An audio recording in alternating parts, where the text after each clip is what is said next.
Can you believe it that this is the third episode of Girls' Last Tour? I mean, when you really think about it, this is the third week of Fall of Anime 2017.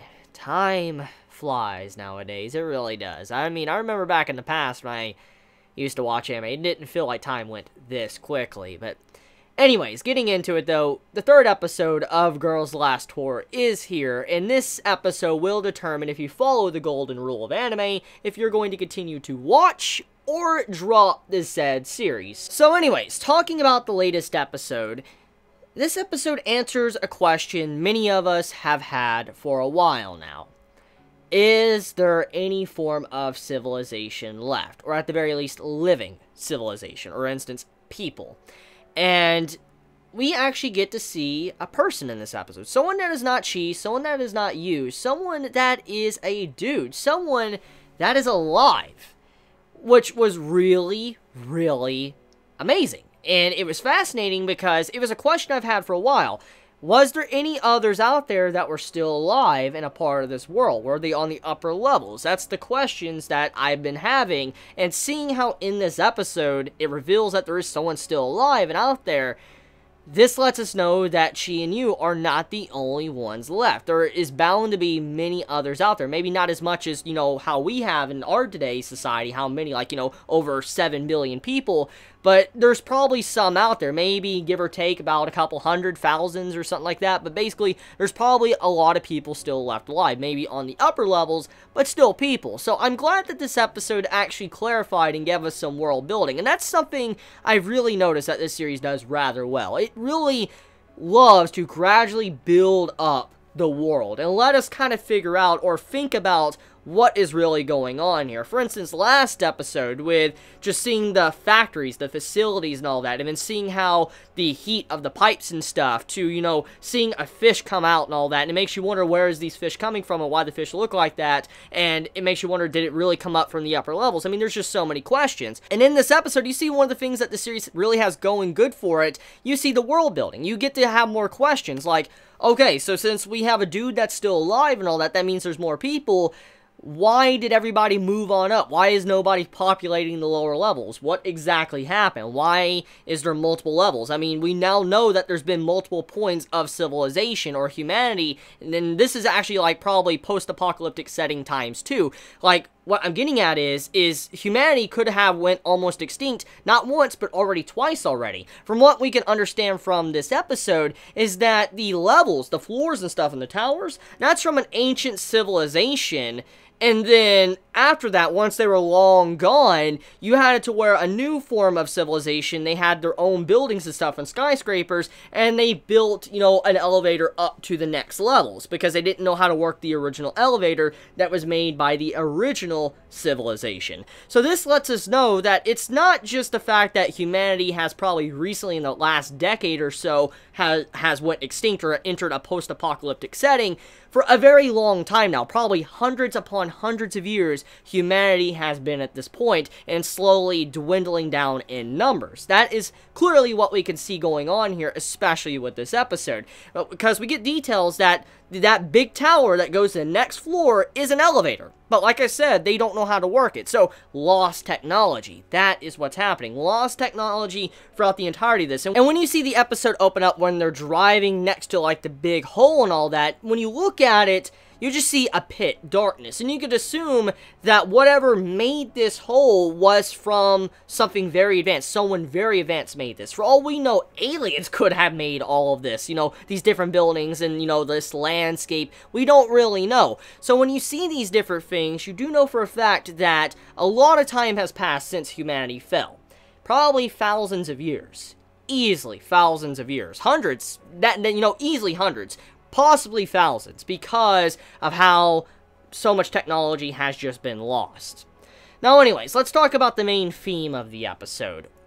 What is life? Or what is there to live for? A reason to live, so to say.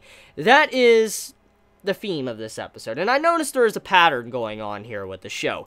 Every single episode opens up with a question that it makes you think. It's a very dark question or a very philosophical question, and you're wondering, like, what does it mean? How do I, interpret this question? What would I say if I was, asked this? Like, for instance, the first episode was about, like, war and all that. Second episode had its own theme, and then now this episode has its own theme, like, for instance, with life, a reason to live. And that is a very good question. It is a very, very good question. Not just for today's society, like our real society, but also for their life, their society. Because from all we know, majority of humanity is extinct. There's barely anyone left. There could be like only 100 humans left. For all we know, that dude that they met could be the last dude left alive besides them. We don't know. And basically, what type of reason is there to live in a world that's devoid of life? A world where there's barely anything. A world where you're, scraping by, having to look for your food every single day, shelter, and then move on. It sounds like it's a very mundane life. Something that is not very interesting or exciting. You would think, like, what would be the reason? And in this case, I like the message here of how some have their own reason to what they live for, but how some others, they have to find a reason, or they don't even need a reason at all to continue to move forward. In this case, I really like Yu's perspective on the topic. She's like, you don't need a reason to live. You just live to live, basically. And I know when it comes to her character, she's a very naive character. She's very clumsy, someone that doesn't really put a lot of thought into things, while she is a type of character that is the exact opposite. She is a character that thinks about the future, thinks about what she wants to accomplish and all of that, thinks about life or the meaning of life or whatever, while you is someone that's just easygoing and doesn't really put too much thought into anything, and can get into a lot of trouble because of how naive she is or childish she is. And so in this case, these two characters, they are very perfect for each other. They're compatible. Their personalities definitely are compatible because of the way they're opposites of each other. But the thing is, though, is that Yu's overall, I guess, discussion of the topic, when she's, like, saying you don't need to have a reason to live, I felt like that was very accurate. Because in her type of lifestyle, especially with what they live, they're living day by day and all that, having to find gas, having to find food and all that, and they're living a very lonely life.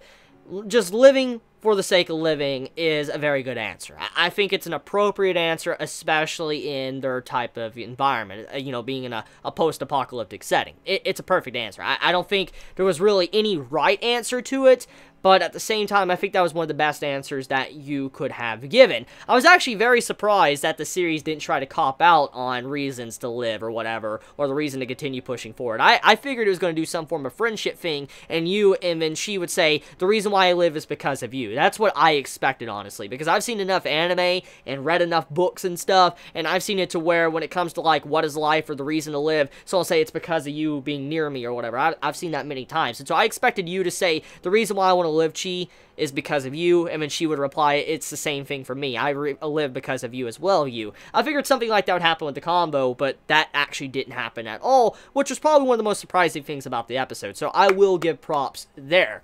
Now, I do want to talk about the tone of this series. Now, majority of this episode was very lighthearted. It was a very fluffy episode, but it did have its darker moments, especially when it came to when the dude got introduced. When you saw the cigarette butt on the ground, you could assume that the man was about to ambush them or something bad was about to happen. But that never really happened. The man was a really good dude. She was very cautious and told you multiple times, pick up your gun and get ready and all that. And you see how throughout the introduction of this dude, they were always on guard. They were being very careful to make sure they didn't lower their guard and this man didn't try to do something to them and get rid of them completely. And it shows that this series knows how to handle its tone. I like how these characters, Chi and Yu, they were not dropping their guard and they were realizing that this dude could be a very big threat to them and they need to be very careful. And I do like the scene when they were getting gas. You see the gun right next to the dude, and then the dude, he's just looking at stuff and all that, just chilling, and basically there was a gun next to him the entire time, and added this level of tension to where you're wondering, is he about to grab that and then turn against these two? That's what I thought was going to happen, but like I said, it never did happen. So it makes you wonder, is this dude going to be a reoccurring character? Will he eventually pop up one day? That is the question I have. So let me know your thoughts in the comments below, how you felt about this episode. Are you going to continue to watch or drop? If you like my content, please subscribe. If you like my video, please leave a like. And if you want to support me for I could continue to focus on YouTube, then please go in the description and support me on Patreon, because YouTube has been very crazy when it comes to, the whole demonetization yellow tag thing, because normally when any creator, not just me, but many creators, when they upload a video is instantly demonetized and nobody's really making anything off it. So if you want to support me for I can continue to focus on YouTube, then please go in the description and support me on Patreon. It does help me out quite a bit. So I love you guys. You have a wonderful day or night wherever you live. Please be safe. Chibi out.